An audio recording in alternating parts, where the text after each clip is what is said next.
Good day, students. Welcome to mathgotserved.com. In this clip, we're going to be going over section 7.3 on our series on carrying out operations on fractions. We're going to be looking at how to scale by multiplication, or viewing multiplication as scaling. The types of problem that we're going to be covering in this tutorial is given here. Which symbol applies? Less than, equal to, or greater than or equal to applies to the product of 3/5 times 3 over 7 compared with 3 over 7. Don't forget, we have some practice problems at the end of this tutorial for you to try out to demonstrate mastery of the contents of this presentation. To gain access to prerequisite skills to do well in this tutorial, just scan the QR code or take a look at the links in the description below. To get us started, let's take a look at the rule or formulas for scaling by multiplication. Okay? Alright, so let's go ahead and write this down. So rules for scaling. So what we're going to do is we're going to employ the use of a variable in our rules, okay? So let's say we have some number, positive number, alright? For some number A, remember, it's a positive number. Let's consider the following scenarios. If you multiply that number A by a number that's less than 1, a positive number that's less than 1, number less than 1, how does this product compare with A? When you multiply a number by another number that's less than 1, guess what? It's going to be less than the original number you multiplied by. So it's going to be less than A. Alright? So multiplying by a scale factor or a number that's less than 1 and greater than 0 is going to cause your product to shrink. Alright? So less than 1 causes a shrink or a reduction. Now what about multiplying by 1? Let's consider that case. If you multiply by a number that's equal to 1, number equal to 1, guess what? There isn't going to be a shrink or an enlargement. It's going to be exactly the same as what you started with. Remember, 1 is the identity on the multiplication, right? So if you want to get the exact copy of what you started with, you just multiply by 1, okay? So it's going to be exactly equal to what you started with, not 1. So it's exactly equal to A. Okay. Now, what if, so we notice less multiplied by less than 1 is less than the original number you multiplied with. If you multiply by 1, you're going to get exactly the same as what you multiplied with. Now, what about if you have some number A and you multiply it by a number that's greater than 1? Greater than 1. So less than 1 shrinks, equal to 1 is identical, equal or a clone, but greater than 1, guess what? You might have imagined it's an enlarger. It's going to be greater than the number you multiplied the other number with. Okay, so these are the 3 cases of scaling by multiplication. Now, something to keep in mind is that multiplication commutative. Okay, so multiplication commutes. In other words, when you multiply 2 numbers, it doesn't matter the order in which you orient the numbers or the factors that you're multiplying together, the product will be the same. Okay, so let's illustrate that here. So you notice how we multiplied A by a number less than 1, equal to 1, or greater than 1. If we reverse the order of these factors, the multiplication of these factors, these rules still hold exactly the same. Okay, so if you take a number that's less than 1, this is going to be our scaling number or our scale factor, okay? A number less than 1, and you multiply it by some positive number A, the product is going to be less than A because the scale factor or the number you're multiplying that number A by is less than 1. Okay, and then take a look at case 2.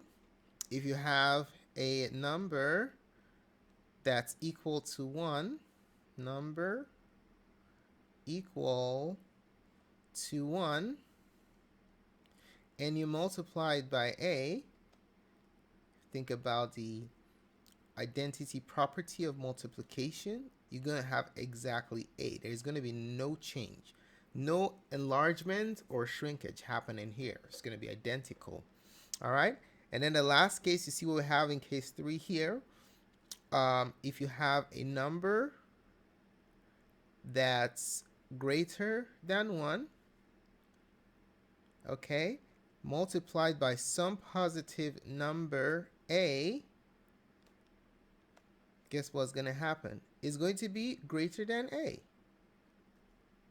All right, so don't forget the 3 cases that we have here. Multiplying by a scale factor that's less than 1, a positive number less than 1, causes a shrinkage to happen. Okay, so causes it to shrink. If it's equal to 1, it's going to be a clone or a copy, exactly the same. But if the scale factor is greater than 1, it's going to make it bigger. So it's going to enlarge or magnify the product. So just to give you a visual, we're going to be using this number line to help us to locate the position of our scale factor on the number line. So you need to know exactly where a number is relative to 1 on the number line in order to be able to do these problems correctly. Okay? So we have 0 and 1. All right. If you're between 0 and 1, that's the less than situation. If you're less than 1, right? In that case, any scale factor that falls in this interval between 0 and 1, like 1/2, 1/3, or think about this interval as your proper fractions interval. Okay? This will cause the product to be less. Okay? If you are equal to 1, this is going to be your product is going to be exactly the same as the number that you're comparing it with, or equal or the same. And then if your scale factor is greater than 1, it's going to cause your product to be enlarged or greater. So there goes your 3 intervals here. Okay, so this less than situation, this interval here, you can think about it as your proper fractions interval, right? And then over here, the greater than, think about it as your improper fractions or mixed numbers.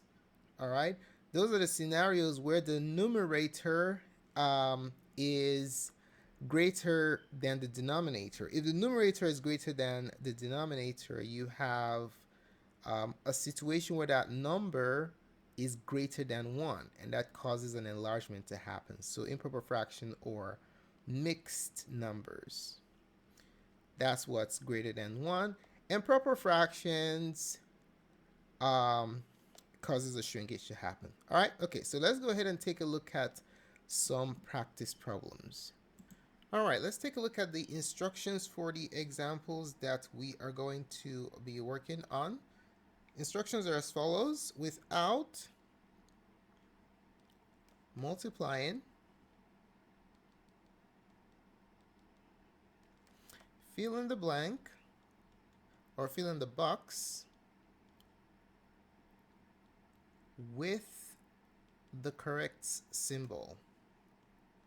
Okay, and then you have 3 options to fill in the box with. You have less than, equal to, or greater. All right. Okay, number 1. Let's say we are comparing 5/1/4 times 3.5 by, let's put the box in there, by 5.25. Okay. All right, so let's do this.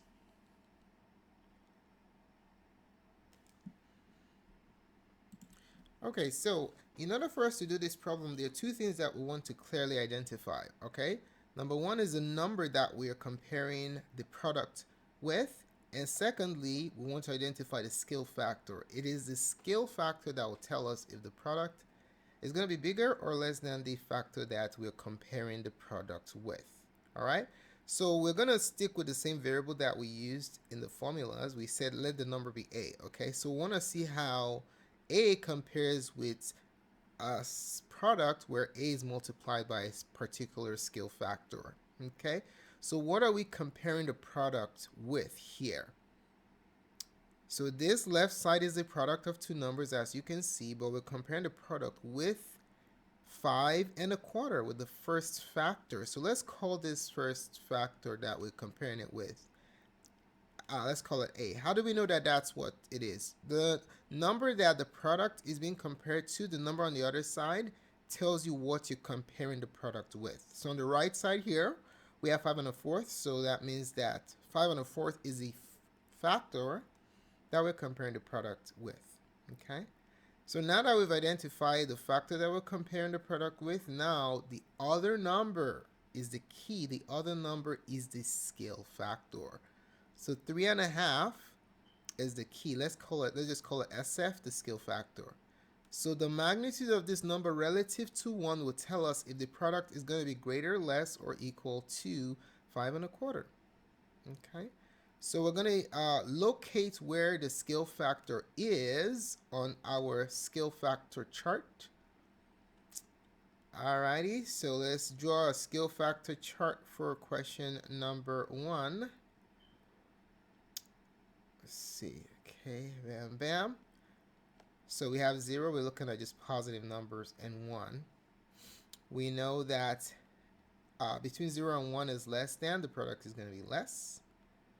If it is equal to 1, we know that the product is going to be the same or equal. Let's just say equal. And then if it's greater than, it's going to be, the product is going to be greater than the compared number.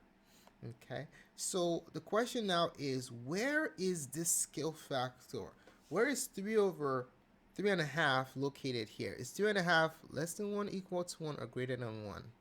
So think about 3 1/2 as $3.50, right? How does it compare to $1? Is much greater. So 3 1/2 or $3.50 is going to be in the greater area right here. So ladies and gentlemen, our scale factor 3 1/2 is going to be to the right or greater than 1. So what does that tell us? The product is going to be greater than 5 1/4. So the inequality symbol is greater. Bam. Okay. So for each problem, we'd like you to write down an explanation or justification. All right. So let's add that to the instructions too. Forgot to write that down. Justify your answer. Justify your answer. So let's justify why the inequality symbol that's correct for this problem is greater than. Why is that the correct symbol? All right, so we're gonna write the following: 5 1/4 times 3 1/2, that's the product, is greater than the compared factor, the first one, 5 1/4. Why? Because the other number, namely the scale factor 3 1/2, is greater than 1. Remember the rule we talked about. If the scale factor is greater than 1, then the other factor, the product is going to be greater than the other factor, okay? Because 3 1/2 is greater than 1.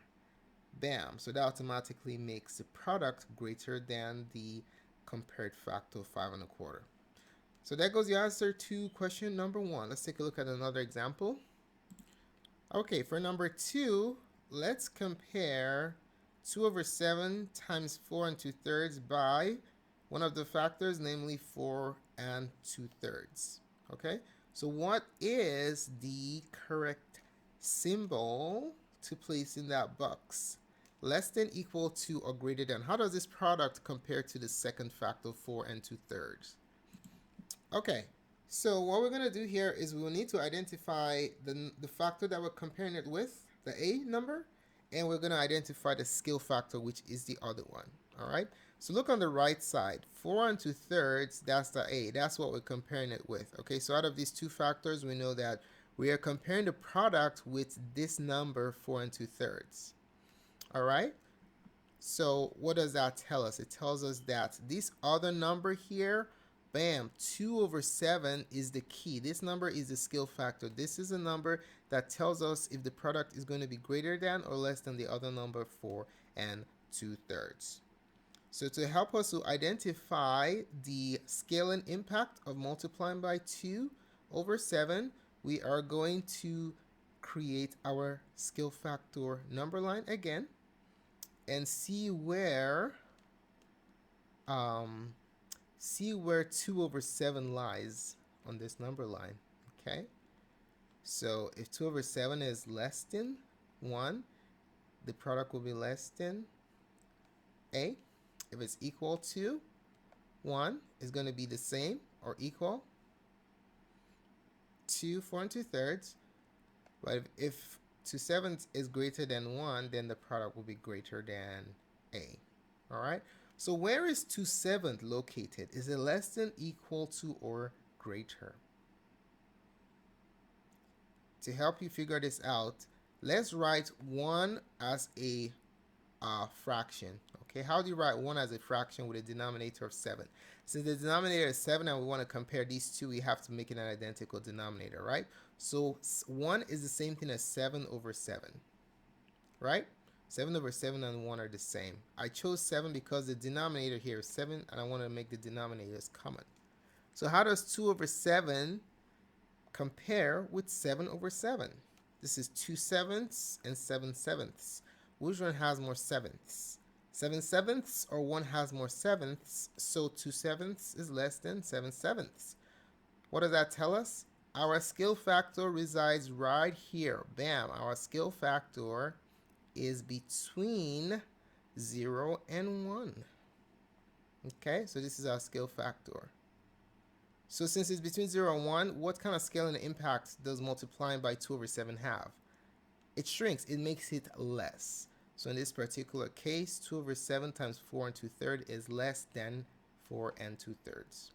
Okay? All right, let's go ahead and justify our answer, explain how we came up with this result. 2/7, the product 2/7 times 4 and 2/3 is less than the compared factor 4 and 2/3. Why is that? Why is the product less than 4 and 2/3? It is because the scale factor, the other number, 2/7, is less than 1. Okay? That's why you have that shrinking impact in the product. Okay, let's take a look at another example. All right, so for number 3, let's say we have the product of 5/7 and 3/8. Okay, we want to see how this product compares with the first factor, 5/7. All right, so we want to figure out the correct symbol, less than, equal to, or greater, that fits into this box right here. Okay, so let's go ahead and solve this problem.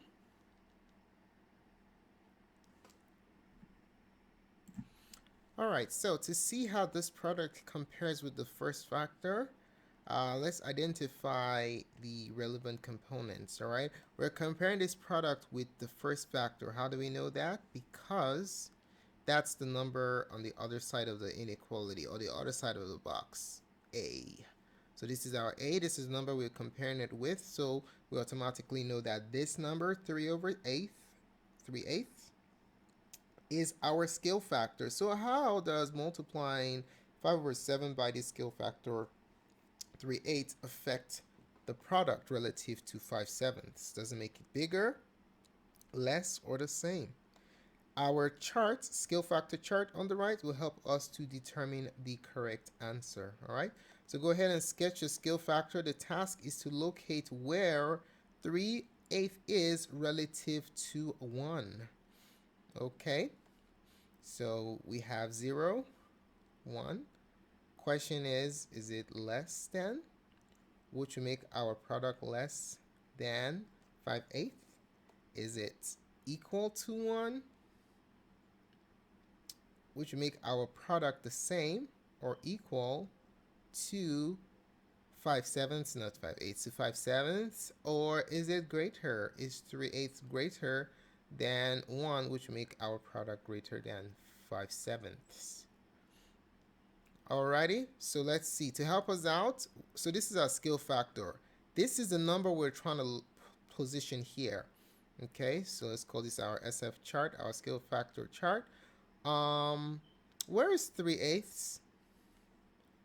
Another way we can do this is write 1 as a fraction with 8 as the denominator. Okay, 1 is the same thing as 8/8. All right. So how does 3/8 compare with 8/8? 3/8 has fewer eighths than 8/8. It has only 3 and this has 8. So guess what? Our scale factor is in this interval right here. 3/8. Our scale factor is less than 1. So what does that tell us? The product is going to be less than the number 5/7. So our answer is going to be less than. Our scale factor is a shrinker because it's between 0 and 1. It's less than 1, okay? All right, so let's go ahead and write down the concluding statement. 5/7 times 3/8 is what? Is less than, this product is less than the first factor, 5/7. Why? Because the scale factor 3/8 is less than 1. Bam. There you have it. Okay, we're going to do one more problem and I give you some practice problems to try out to demonstrate mastery of what we've been talking about the past 22 minutes, okay? All right, so for question number 4, we're going to switch things up just a little bit. The factor that we're going to be comparing the product with, we're going to put it first, okay? So what if we have 3.5? How does 3.5 compare with, let's put our nice little box there. How does 3.5 compare with the product of 5/5 and 3.5? So we're just changing things up just a little bit. Okay, so let's take a look at how to do this. Write down our solution here.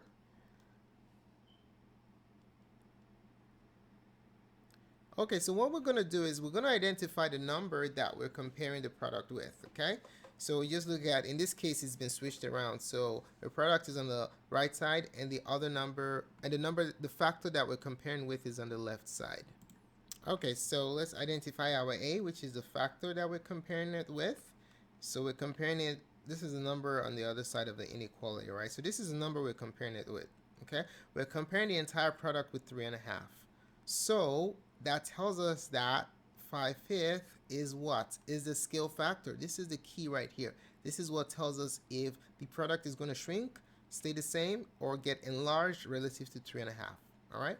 So we're going to use our scale factor chart to help us to determine what is going to happen. So let's create a number line. We're going from, we're looking at, this is 0. We're looking at just positive numbers, 0, 1. So what do we know? If we remember our rules, remember that if it's between 0 and 1, okay, if you multiply by a number between 0 and 1, it's going to be, the product is going to be less than the other number, okay? If the number you're multiplying by, the scale factor, is equal to 1, it's going to be exactly the same. It's like a multiplication, is the identity property of multiplication, okay? And if the number you're multiplying by is greater than 1, then it's going to be larger. The product will be larger than what you're comparing it with. So the goal here is to locate where is 5 over 5. 5/5, our scale factor on this number line setup that we have here. To help us out, let's write 1 as an equivalent fraction with a denominator of 5. 1 is the same thing as 5 over 5. Hold on, wait a minute. Do you see what's happening here?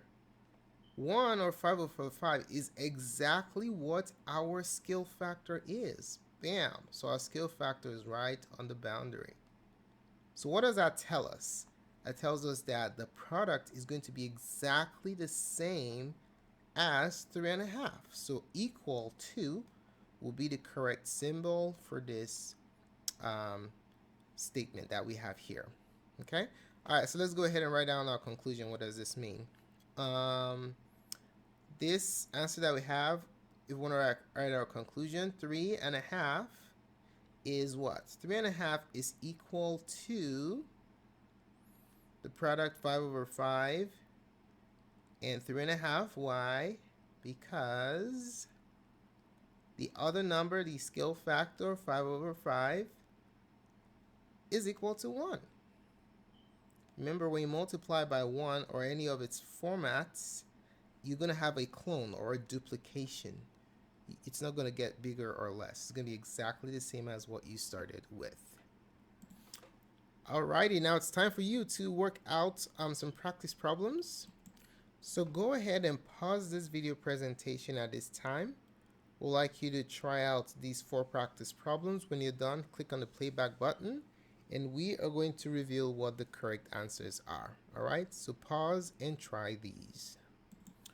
Alrighty, welcome back. Hopefully you had a chance to try out the 4 practice problems. Here are the solutions to them. Let us know, how well did you do in these practice problems. If you got them all right or did well, go ahead and destroy that like button for us. If you have any questions on any of these practice problems or what we went over in the presentation, specify it in the comments section below. Thanks so much for taking the time to watch this presentation. Don't forget to help support our channel by giving us a thumbs up, liking, and sharing this content with your friends. Tons of support resources can be found at mathgotserved.com or just scan the QR code. Thanks again for watching, and we'll see you in the next video. Goodbye.